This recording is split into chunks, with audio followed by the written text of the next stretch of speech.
What's going on, people? Welcome back to the channel. KG is back with a match preview ahead of another big game for Leeds United. I mean, they're all turning into big games now, aren't they? But ahead of the game against West Bromwich Albion away from home, can we do something away from home? Can we get a good performance? But more importantly, can we get 3 precious points? Before we get into the preview, please hit a like on the video, subscribe to the channel, and drop your comments and score predictions below.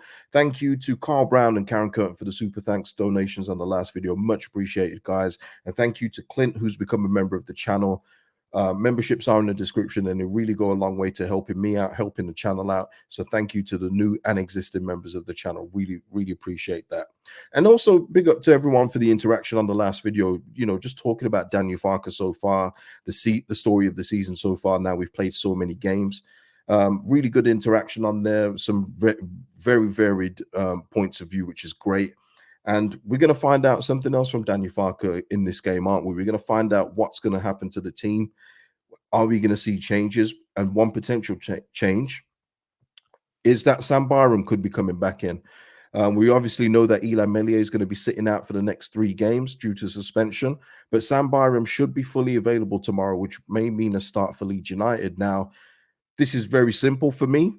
I don't know about anybody else, but for me, straight away, Sam Byram comes in at left back and we move Jed to right back. Very simple.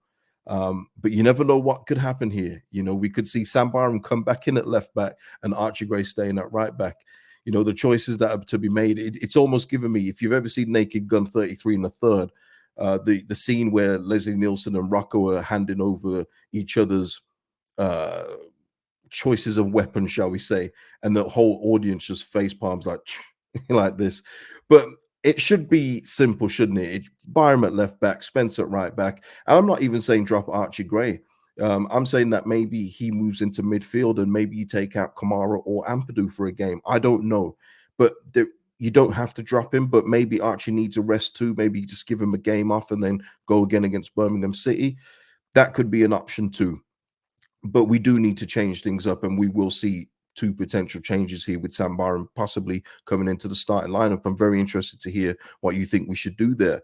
I also think as well, people, that we need to. I don't usually say about what changes I would make because, quite frankly, we know that we haven't seen many. But I would take the risk tomorrow and take out Dan James for the game and start Willie Nanto. I think it's essential that we do something different. And listen, I hope if Dan James is the start, I hope he scores 2 goals and says, "Hey, you wanted to rest me, mate. I thought you was backing me, but I am backing him. But I just feel that we need something different. We've become very predictable. The team sheet is very predictable, and I just think Carlos Corberan and West Brom tomorrow, if they see the same kind of lineup, that they will not already have their plan in place of what to do to nullify us, which has been a staple of what we can't do away from home, which is win games and get precious points on the road. And it's because we are predictable with our lineup. And I just think that Willie Nanto starting, what harm could it do in this kind of game? I don't think it could do much harm. Let me know if you would do that or if there's any other change you would make. I know that some of you are probably saying Joel Perot to be dropped.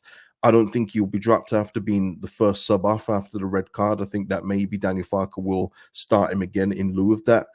So yeah, I mean, but even seeing a Mateo Joseph starting in the starting lineup would be something different. It would make people think. It would make me think. It would make, I'm sure, a lot of us fans think, "Whoa, what's he doing here? This is different." And then ultimately, that would make the West Brom team also think the same thing. But we shall see tomorrow what kind of lineup we get in. Obviously, Darlow starts in goal, but I'm very interested to see what happens at fullback tomorrow. Really and truly interested, and of course with the front line.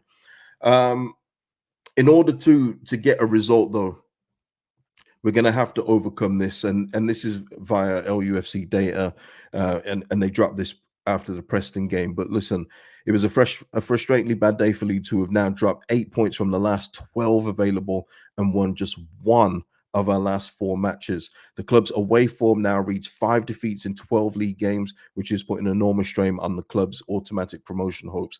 That has to improve. That just it's quite simple. That's not an opinion. That's not something to debate. That has to improve. You know, we have to be better away from home. And, you know, you've got to start now against a West Brom team. And you're thinking with West Brom, hey, how hard is that going to be? Well, people, they're only 6 points behind us, and that's the thing. If West Brom are to get a win tomorrow, we are then just top six, just a top six team in general.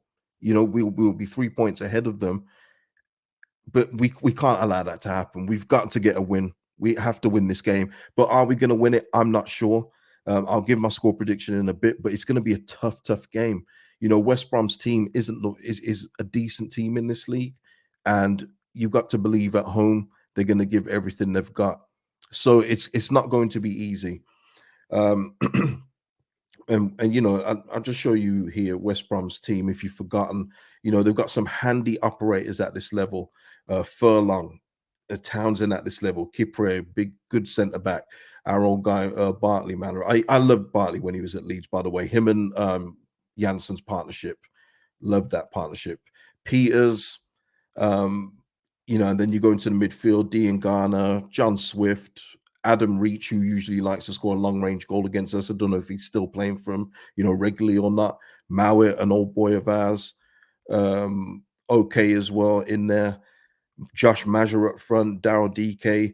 There's just a lot of threats here. A lot of threats. Thomas Asante as well. There's a lot of threats that we have to be wary of. So again, this is not going to be a cakewalk. And I'm delaying here giving my score prediction.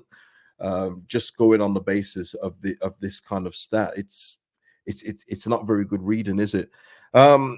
Listen, these guys here, the Penguins, they won 7-0 last night. Now I'm not asking for that tomorrow for Leeds. That would be nice, but I don't know. Oh man, I don't know. We've got to bounce back after that poor showing against Preston. Got to believe the players want to make atone for that.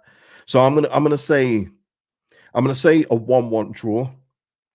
I'm gonna say a 1-1 draw, but I really and truly hope I'm wrong and that we get a win. But I also hope that the other part of me that thinks that we may narrowly lose this game is completely wrong as well. Just need to see a bounce back. That's what we need. We need to see a bounce back from this team, and we need to see them, you know, make up for that Preston performance because it was atrocious from minute 1 to 90. Let's be real. And if we're looking at, I mean, we really do need to just focus on ourselves. But when you look at what the other teams are playing, Ipswich have got QPR at home. Got to think they're going to win that one. Southampton have got Plymouth at home. I expect them to go 17 games unbeaten. I fully expect that. Sunderland got a game against Rotherham away. That could be a tough one.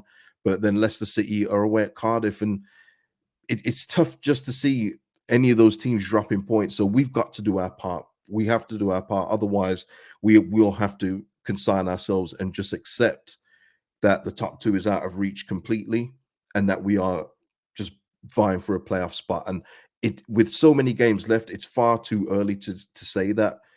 But trends, patterns, form, it all tells you the particular story of what's going on in the season. And that will be after 25 games once everyone's played. So please, Leeds, get the win. Get the win, man. Just win the game. I don't care how. You can bounce off somebody's bottom and then we win 1-0. I don't care. Just get the win, please. But people, that is the preview. Please hit a like on the video before you go. And like I say, drop your comments and score predictions below. And I will see you tomorrow for the West Brom reaction. Peace out.